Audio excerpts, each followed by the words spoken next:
Kita lanjutkan diskusi kita kali ini, pemirsa dan Pak Ikrar. Ini kalau voting kemudian kalah, ya. Apa bedanya voting tertutup dan terbuka tapi sama-sama kalah? Ya agak lebih terhormat kalau tertutup ya. Kenapa tertutup? Tertutup itu bukan mustahil. Di pihak yang koalisinya Jokowi JK juga siapa tahu ada juga yang memilih mereka, bisa terjadi. Tapi paling tidak kalau tertutup itu orang kan bisa memberikan suaranya tanpa ada rasa takut.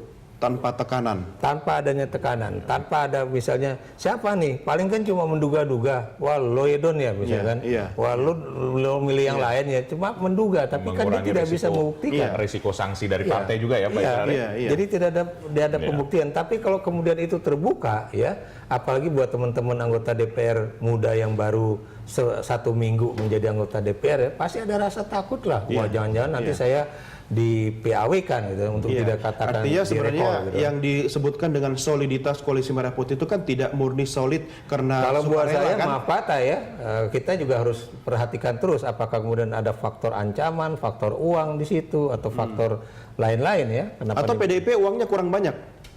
Ya itu bisa Bung. Mungkin setorannya kurang Bang Eriko. Ya teman-teman koalisi.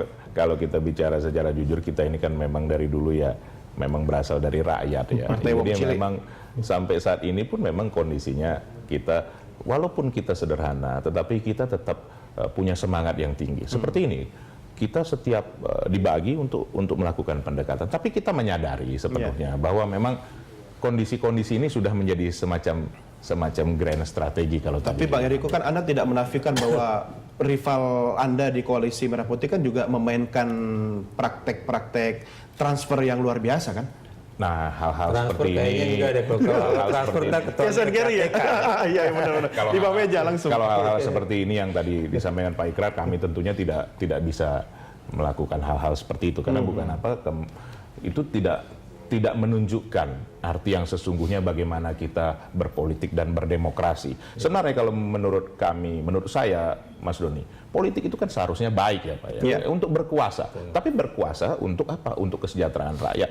Cara untuk mencapai kekuasaan itu dengan pola-pola yang memang ada. Kan begitu yang jelas seperti itu, dan secara terbuka kita menyampaikan visi misi, menyampaikan apa yang akan kita lakukan. Tetapi kalau ada hal di luar daripada itu tentunya itu kan di sudah luar dijelaskan Pak Ikrar tadi Bang Eriko bahwa aromanya itu kan sangat kental sekali. Hasrat berkuasa itu bukan untuk rakyat. Dalam tanda petik meminjam kata untuk rakyat bisa saja secara retorika, tapi kan ternyata ini hanya untuk mengimbangi kekalahan kemarin dan untuk menjegal yang namanya Joko Widodo sebagai presiden. Nah tentunya kami berupaya sedaya maksimum yang kami mampu tentunya. Itu yang kami lakukan saat ini. Harusnya berupaya sekarang dong, jangan tunggu sudah kepilih ketua MPR kan? Pasti, itu yang kita lakukan sekarang. Contohnya di DPD ini kan terpilih bahwa 1 orang. Dan ini yang terpilih juga adalah yang memang kita berharap menjadi satu motor nantinya di dalam pemilihan di MPR ini nanti. Tapi sekali lagi, kalau kami berharap ini menjadi yang terakhir lah untuk voting ini. Kita minta untuk musyawarah mufakat. Itu nanti akan kita sampaikan di arena paripurna nanti. Kalau musyawarah untuk mufakat, peluang menang bisa? Ini tidak ada yang menang-menangan. Itu win-win solution. Win-win solution. Karena kan ada kompromi. Iya, kan ada 2 dari koalisi Prabowo Hatta, ada 2 dari pokoknya dapat tempat lah ya. Ya, kemudian yang ketuanya DPD.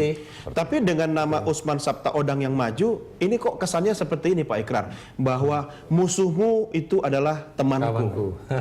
Nah, itu kan persoalan di internal DPD ya, karena itu tidak ada intervensi dari DPR. Kan mereka kan melakukan voting itu tadi malam ya. Atau ini bisa dibaca juga bahwa sebenarnya kecenderungan DPD itu berpihak kepada Indonesia Hebat.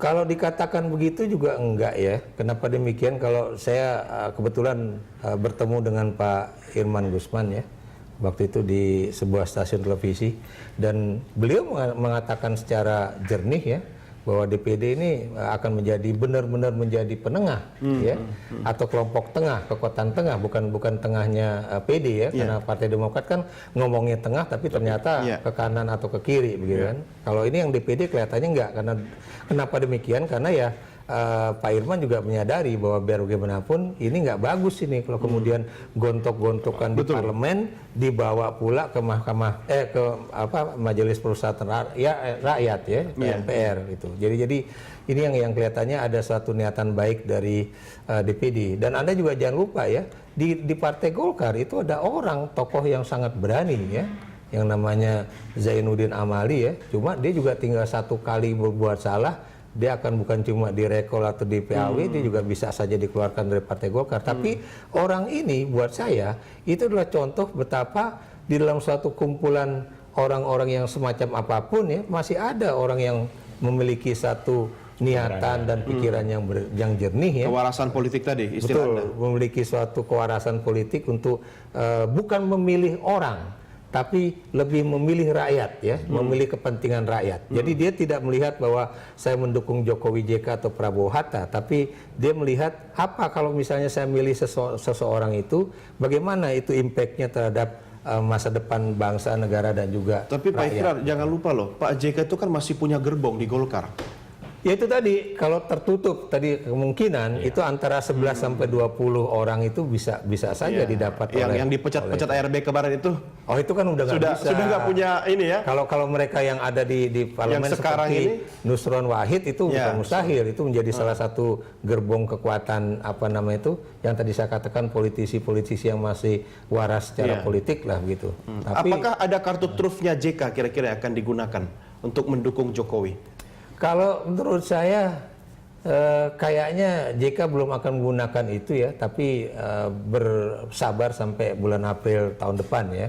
Dan mungkin kalau bulan April tahun depan kan ada Munas Partai Golkar. Mungkin disitulah dia akan bertarung habis-habisan Emangnya gitu. JK masih interest untuk... Oh bukan dia yang akan maju. Paling tidak ada orang dari kelompok dia yang akan bisa. Karena kan dulu juga sejarahnya kan JK diketumkan setelah jadi wapres kan? Betul. Bukan karena dari ketum kemudian diusung jadi wapres gitu. Jadi itu yang nanti kalau ada perubahan politik di Golkar bisa saja berubah. Tapi yang lebih penting Bung Doni sebetulnya ya, ini kan teman-teman politisi muda itu kelihatannya bukan mustahil akan terbentuk satu kaukus muda politisi di parlemen ya, seperti pada tahun 99 2004 yang lalu. Mudah-mudahan ini adalah suatu era kedua ya, era masa kedua di dalam politik kita ya, di mana kemudian teman-teman politisi muda atau teman-teman politisi yang juga tua tapi juga masih waras secara politik itu kemudian bisa menyatu. Kenapa demikian? Karena lagi-lagi